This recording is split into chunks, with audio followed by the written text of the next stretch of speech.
seeing who wanted to talk to us. So let me turn it over to Don, and then I can give a few examples after.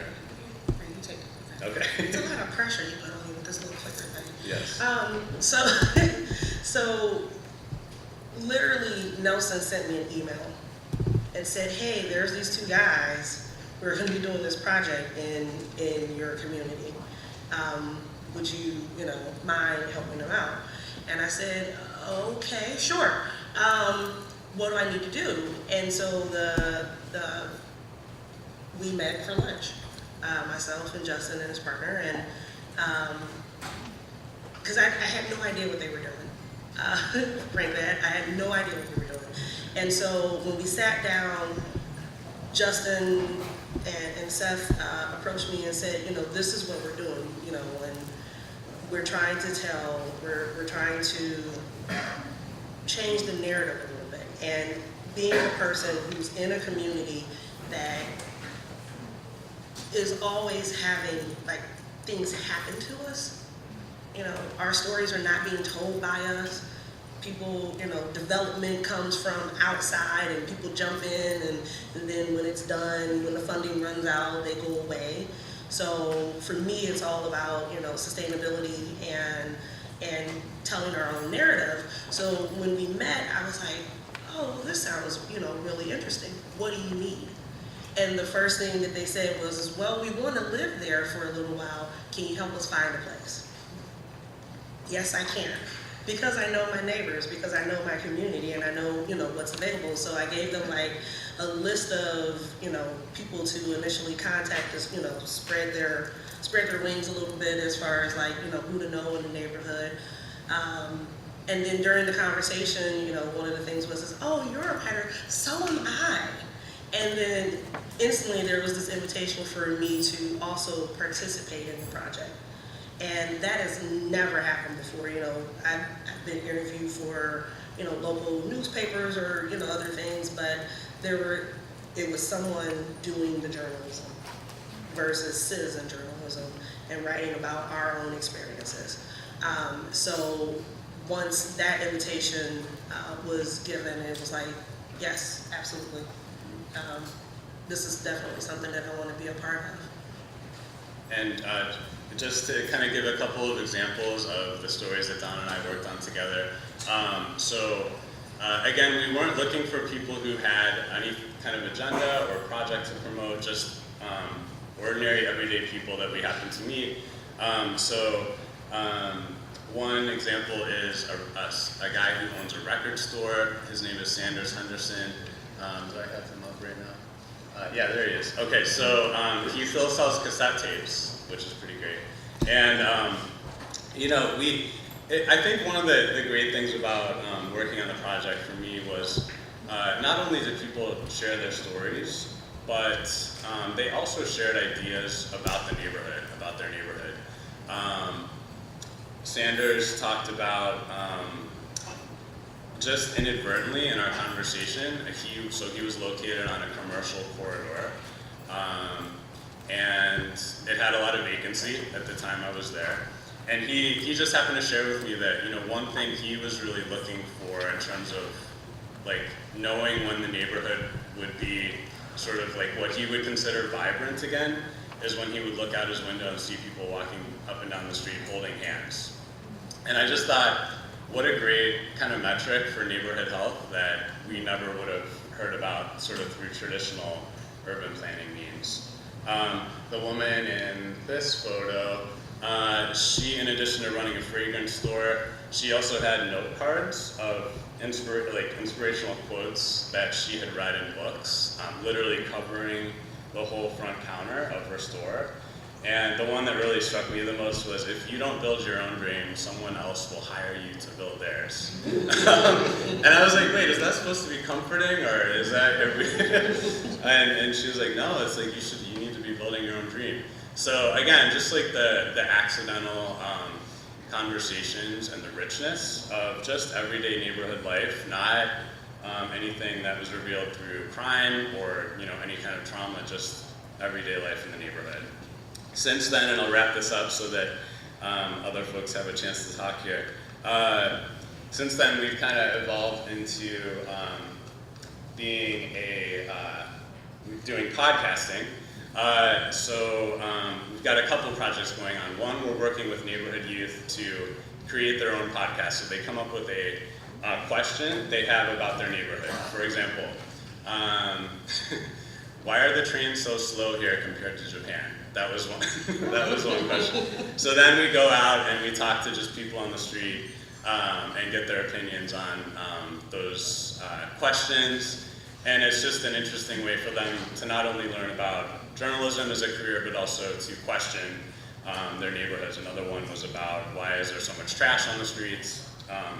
And so just really provocative questions.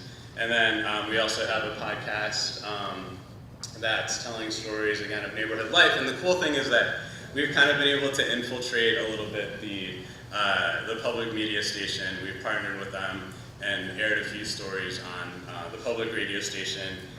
One was about a woman who decided to offer yoga classes in her community since there weren't any at the time.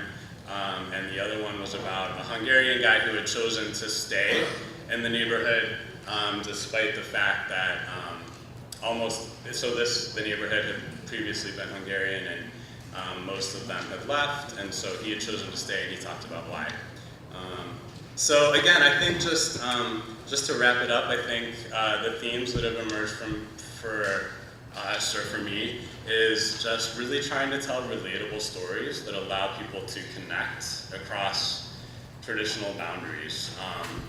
I think inadvertently a lot of journalism ends up dividing people more, and this is just trying to tell simple stories. The power of stories is that they help us understand each other better, I think. So yeah, that's what we're doing. Did you have any? It's okay. Two quick questions. Yeah, sure. Questions. So both Dawn and Justin kind of touched on this in their intro, but Dawn, specifically for you, I think before I sent that email asking you to meet with Justin, we did talk. And the words you used when you had some sort of feels about this. So spend a little time talking about really how you felt about outsiders. I didn't trust them. I didn't. Again, what I said is,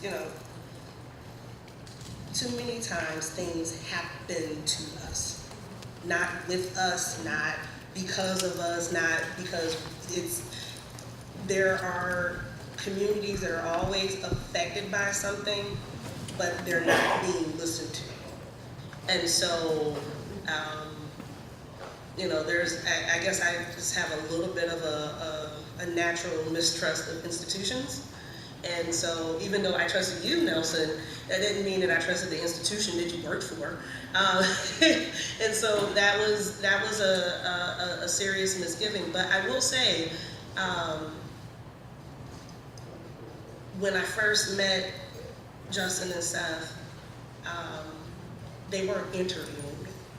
They weren't, asking me questions and, writing down the notes. I didn't feel like I was, being interrogated. And that was huge. It was relationship building first. And when you start in that space for a project like this, it goes a long way with building trust and frankly, breaking down barriers in a relatively quick amount of time. So Justin, to you, again, you were, an outsider, working in this neighborhood. How did you develop trust with people other than Yeah, well, and I'll be honest. I'm a white guy, so not to shock you all, but so I was really aware of I'm going to be going into not entirely.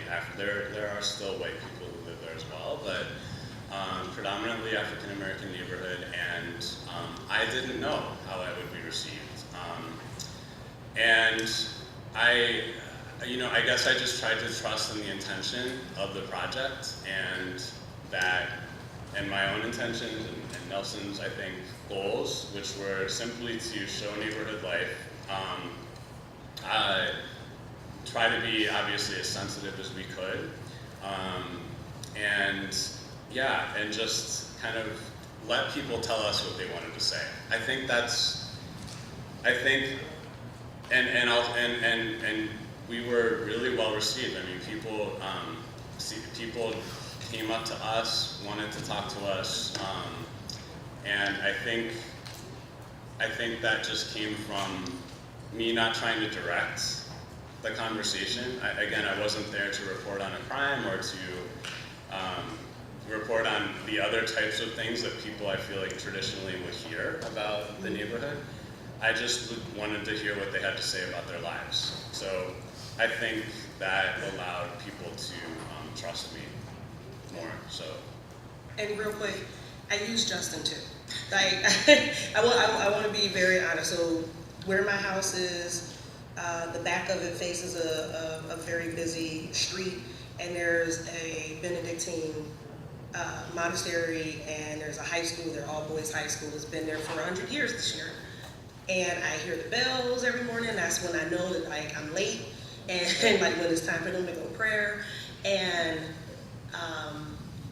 I kind of like use Justin's, appearance and the fact that he has fearlessness of showing up into spaces with headphones and a microphone to like get in and find out what was happening behind the walls at this church, at this monastery, where there are 17 monks. I have 17 monks as neighbors, and I didn't know it, but I found out that there was a Lenten fish fry, and I was like, I've never been to one.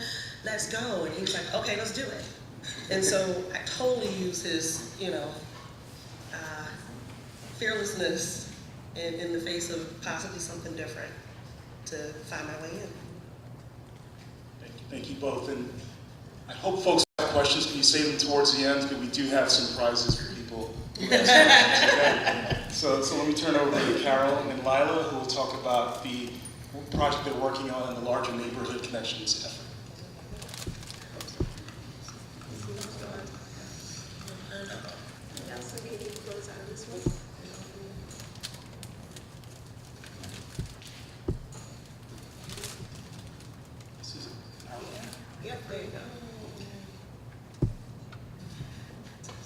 So just a little bit about our podcast and how it started. Carol and I produce a podcast called Neighbor Up Spotlight. It is funded through Neighborhood Connections, and I'm the communications manager at Neighborhood Connections. As I said in the intro, we do small grants to residents in Cleveland and East Cleveland to do resident-led projects that improve their neighborhoods. And we also do community building. So we were doing small grants for about 10 years. We put millions of dollars into the hands of residents in Cleveland and East Cleveland. They've done thousands of projects. And after about 10 years, we realized there was a problem.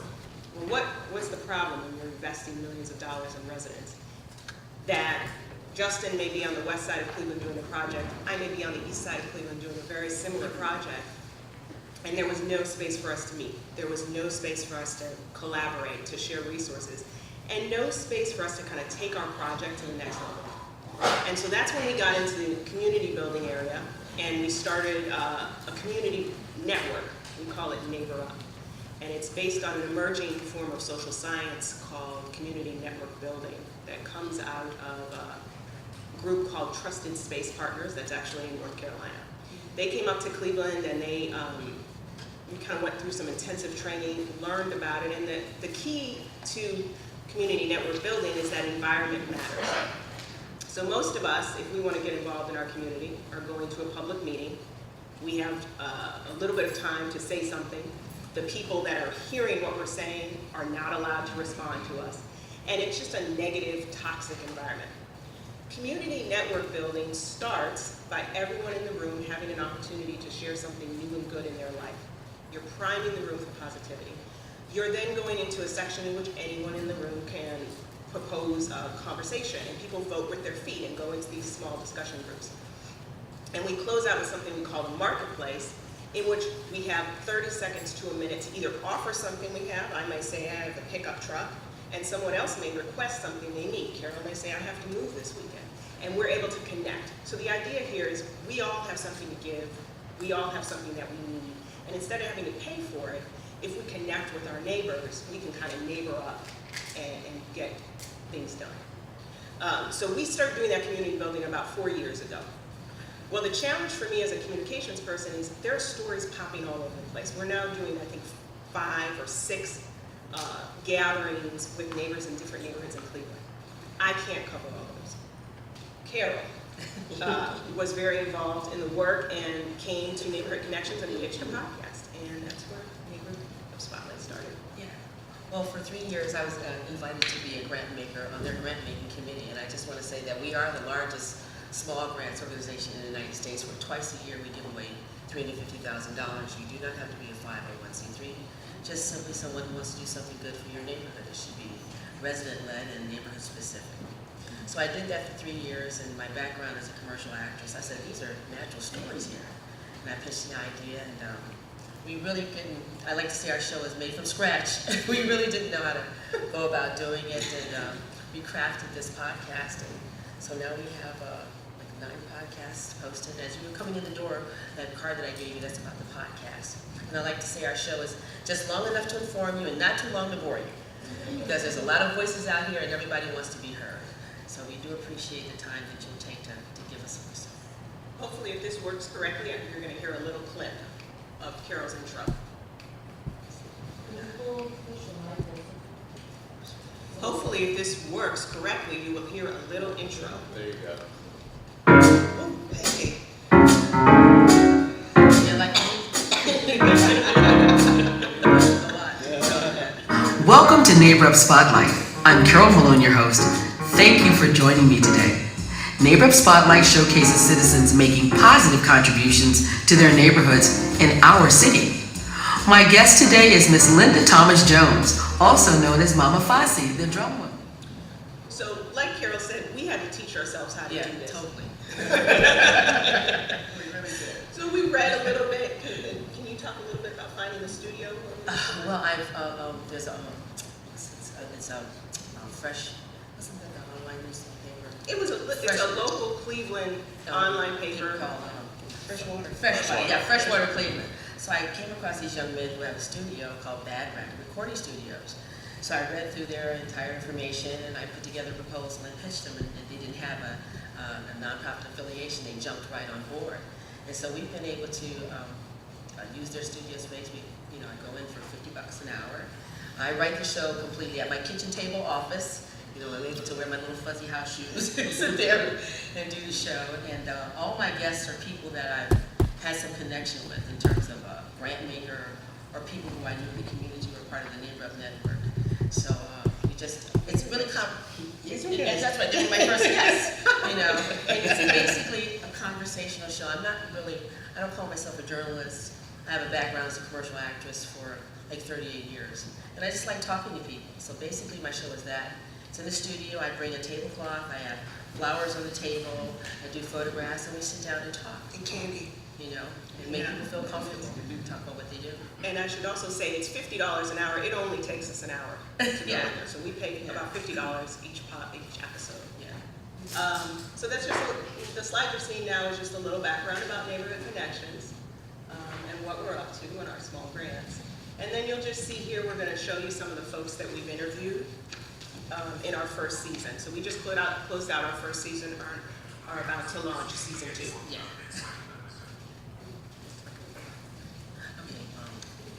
Okay. So Carol started as a member of our grants making committee. So there are about 20 to 25 people on our committee, residents of Cleveland and East Cleveland, volunteers who give their time to read every grant proposal that we receive, about 200 each round. We do 2 rounds each year. They choose the ones they will interview, and they do the interviews, and they make all the funding decisions. And we end up funding about 50% of the projects that are proposed. Gordon is also another member of the grants making committee. So he's been long time involved in his neighborhood on the west side of Cleveland. But he also is a very keeps it close to the vest kind of person. This is not a person who wants the spotlight or who wants to talk about what he's doing. So part of what Carol does is a lot of background work. The reason we're only in the studio for an hour is because the writing, the researching, the cajoling is taking hours and hours before that. But by the time she gets folks in the studio, they are comfortable with her, and they're ready to have that conversation. And she has shared the questions with them, and they understand that she has done her research, and she respects the work that they're doing. I don't blindside. And so people are very comfortable. So that's just a little bit about Gordon. And Gordon is on the board of Grassroots Grantmakers, which is a national organization that we are a part of programs across the country that do small grants work. I'll share these at the end by the door. It's really interesting. I mean, his argument is any one of us can become a philanthropist. All it takes is a little bit of dollars. And so that's what he's really promoting through that organization.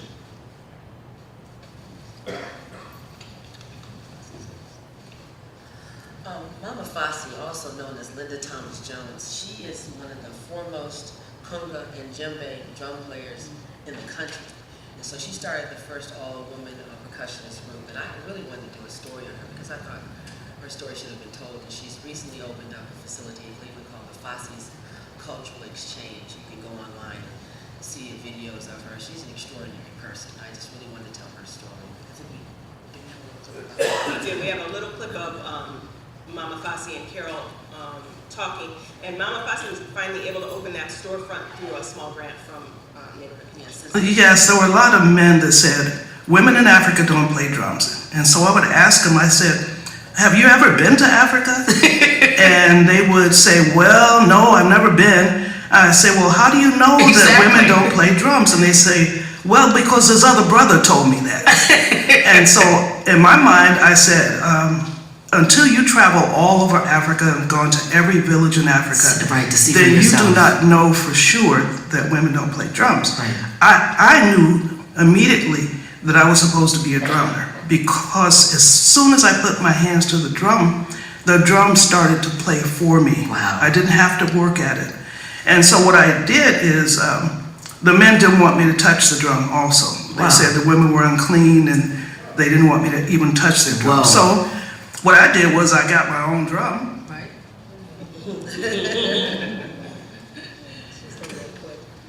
Shows the flavor of the kitchen table conversation and what Carol's really going for with the podcast. The next one is Marlis Randall and the Lake Erie Native American Indian Council. This is a really great interview because we were the first organization to interview them, period. But I didn't know that till the end of the interview.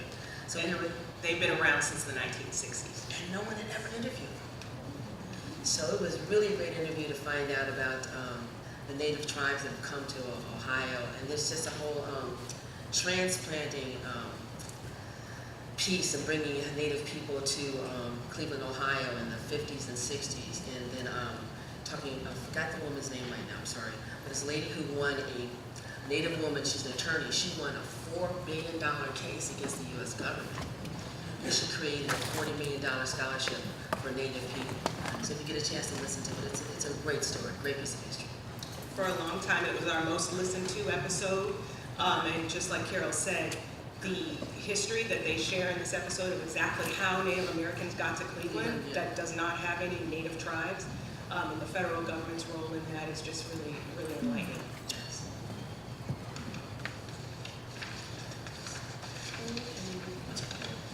Olaremi Oliver is another member of our grants making committee and also with an organization called the Cleveland Association of Black Storytellers. Again, another organization that has not gotten a lot of media attention. And the International Association and the International Association of Black Storytellers as well. And she and another woman came and shared their story, and they've been doing a long-term project in the Huff neighborhood of Cleveland, helping children learn how to tell their own stories. And they talked a lot about how telling your story helps you to be proud of where you're from and how important that is. I'm going to start with Kristen. So, kind of the exact opposite of Olaremi or the women with the Lake Erie Native American Council is a woman named Kristen Farmer. Awesome young lady. So, Kristen, maybe about 3 or 4 years ago, came to Neighborhood Connections with a couple other women from her neighborhood, applied for and received a grant of about $4,200 to begin to train other women in her neighborhood to be doulas, birth workers. And so she was really struck. Her neighborhood has one of the highest infant mortality rates in Cleveland, and she wanted to do something about it. So she gets a small grant, she trains a few women, and they start having a lot of success. She ends up forming her own nonprofit, getting money through Ohio Medicaid, and the nonprofit is called Birthing Beautiful Communities. and beginning to do birth work in neighborhoods where infant mortality rates are soaring. They are rivaling infant mortality rates in third world countries. Actually, Cleveland is second in the United States for infant mortality rates, unfortunately. And so before Kristen sat down with Carol, she had been on a roll. She had been getting lots of media attention. She'd been in our local newspaper, on the website, she'd been on public radio, she'd been on a local affiliate television. And then she came in to sit down with Carol. I wasn't there, but you know, as Carol said, it's a low light room. She sets it with a cloth table, she has flowers, she has mint. So Kristen, I see Kristen later that day after she's done the interview, and I said, "How was it, Julie?"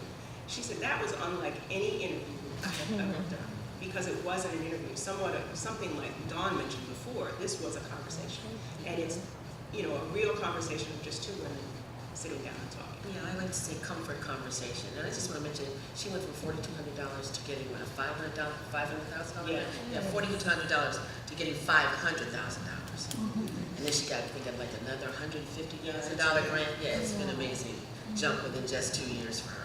And Kristen, real quick, the work that she was doing even before this had nothing to Right, do with yeah. it. Yeah. So last slide, we're about to launch season 2 this week. Yes. This is Carol. Yeah, this is David David Schmelz. Schmelz. David and I actually grew up together. I grew up in the historic Ludlow neighborhood in Shaker Heights, Ohio, that began to intentionally integrate Shaker Heights in late 1950s. We moved in our house in 1960. So David and I grew up with each other. So last summer I was at an event, and I walked by and I said, "Man, this guy's name looks really familiar, David Schmelz." So David he was part of a reggae group which was very popular in the 70s and 80s called Inteviews. And pretty much David was riding high successfully, making a whole lot of money, and by 1980 he was weighing 130 pounds and he was a crack cocaine heroin addict. So he has completely turned his life around. His book is called Clean Recovery, A Story of Recovery. And we just had a fabulous interview. And he's still working as a musician. So his name is David Schmelz, if you would like to look him up. And he's going to be our podcast starting our second season. It was a great interview. And full circle, David's recovery center is in the It's Buckeye in the Buckeye neighborhood. neighborhood. And Yeah, exactly. Justin worked with him, and the band performed. Which is the Buckeye neighborhood, sits right next to the Ludlow community where I grew up. Really quickly, where would the folks in the audience find your podcast? Well, all you have to do is just Google Neighborhood Spotlight, and you can click on and listen to our shows. Like I said, they're just long enough to inform you, not too long to bore you. We're on iTunes, so definitely subscribe to Neighbor Up Spotlight on iTunes, and we're on SoundCloud as well. And give us our star rating. We would really appreciate it. Yes, so our project is at oursidewalk.com. You can see the blog there, and then also the podcast is on a couple different platforms, and it's also called Sidewalk, if you just put in Sidewalk on iTunes. Nelson, can I ask you a question? Because I think it would be really interesting. Like, so what were you, how has the work of storytelling in media, especially like projects like we've been talking about, informed your work as a funder? I think I might be the only foundation person in this room, and you guys are lucky for that. So I would say for me, the way we approach place-based work is that we normally look at the traditional sources of data, social indicators, crime trends, household incomes, but I don't think that tells a complete story of the neighborhood. Just these stories that these folks are sharing, I mean, it shows the contours and the context and the rich nuances of places that I think if you just look at the neighborhood at a surface level, you'll never get there. And my hope is that 10, 15, 20, 30 years down the road that we'll have these archives of story of a neighborhood that was undergoing transition, and then to recognize, heroes like David Schmelz and folks building beautiful communities. So it's this idea of collecting these narratives right now and showing these people and places of these neighborhoods that it has value, even before it gets a hot yoga shop or a coffee shop. There's value right now. I would love to entertain some questions from the audience. Yes. Do you have a sense of who your audience is that Yeah. is listening on a regular basis? Well, for us, we launched in September of 2016. So yeah, because we're a podcast and we have local, we have national and international followers. So and I'm always out here pitching and promoting and talking to people. So I across that section, you have people who listen in the neighborhood, in the city, friends of mine who are living in other places. Like I just connected with a guy that I went to high school that I hadn't talked to who's living in Africa. He says, yeah, Carol, I've shared it with my network. I've listened to it. It's really great. Other friends who live in Washington, D.C. and other people that I went to school with. So, yeah. I think we have a wide network of almost 3,000 people who are involved in Neighbor Up, who are actually members of Neighbor Up, and then thousands of projects. Each project has to have at least 3 residents involved, so we've got thousands of people we're connected through the work. And we also, just like we had to teach ourselves, we also are pretty grassroots about our promotions. So we love to go to events and put these in people's hands. Notice just we like met you at the door. At the door Right, today. yeah, right. So yeah, we think our audience is coming from that. And for us, well, for me, I'm going to speak for use I statements. I would totally go and, especially on the blog, go and read the comments section. If there are comments, and just see what those comments are. So to kind of try to get a feel for who's engaging with the story. So one of the guest blogs that I wrote, it was highly engaging. It was communications back and forth. So at least I know there are people that I don't necessarily know that we're engaging in the articles. So that was for me, but I mean, Justin has all of the actual analytics about who was the search engine optimization part of it, how many clicks and what's I'm still learning about that. But I think we're reaching more and more people. I think people who are interested in neighborhoods, neighborhood development, and I'd say our audience is primarily local Cleveland folks who are just interested in learning more about their city. All right, so this is one more quick question. Yes, sir? You guys are positive in terms of what you're communicating, positive message, right? Correct. As opposed to much of media, they focus on negative messages. What tips do you have to actually get positive messages out as compared to, or challenges as compared to getting negative messages? Can I jump in? I would say it's actually clarifying, please jump. It's real. So there is some challenges. We don't gloss over the challenges. I just wanted to say that. Yeah, absolutely. There are challenges, there is pain, and I think getting to the positive, you have to allow people to discuss, honestly and truthfully, the challenges. Right. Otherwise, you'll get to, I think, what Justin kind of mentioned in the beginning, which is more like puff pieces and marketing. So I think all of us, even though our projects are so different, are really going for truthful stories. And I think the best part here is that Neighborhood Connections, my stories are people that are part of our grant, who've received grants from us, or part of our Neighbor Up network. So, I mean, the stories are right there. After I get finished, interviewing people for 3 years, meeting hundreds of people, giving away money. I mean, the stories were right there for me.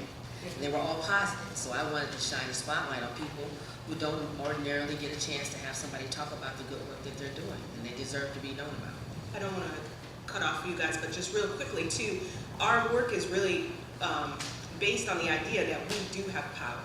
And if we can connect with each other, we can amplify our work. So I think it lends itself to positivity. Right. And it's I can't emphasize enough the importance of relationship building. So when I have a relationship with someone, I'm recognizing that, they may have challenges, but that is not the sum total of who that person is or what their story is. And so it is, it is so important to not sensationalize a challenge. But if you're coming from it from a perspective of where we don't have to be friends, but I respect you, I see you, therefore I am as well. when you come from it from that perspective, it does end up being way more positive because people recognize their challenges. I recognize their challenges, but I'm also celebrating the sum of who they are and not just sensationalizing just one aspect of who they are. The only thing I would add is just from an interview perspective, focusing on wants as much as don't wants. So, everybody has things they want in life, and just kind of focusing, not shying away from the don't wants, but kind of focusing on the wants as well. I think we covered a lot. Maybe I'll leave it up to panels for a one-word checkout. Thank you so much, and I'd love to learn about anything anyone out there is working on in your cities, around storytelling and media. So please stop by and chat afterwards. And the two people who asked questions, we have a book. And we have some free books for a few other people. Okay. Thank you so much. We really Thank you. appreciate your time.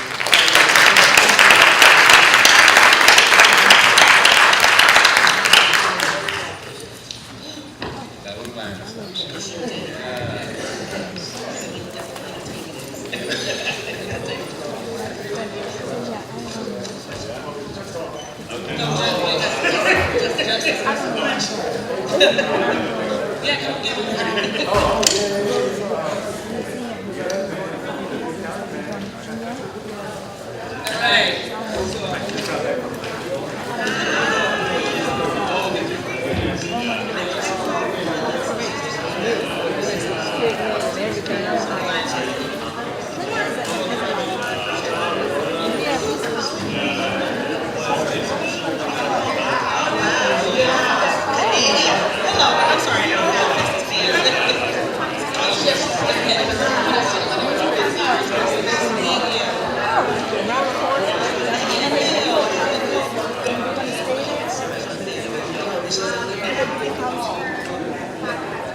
I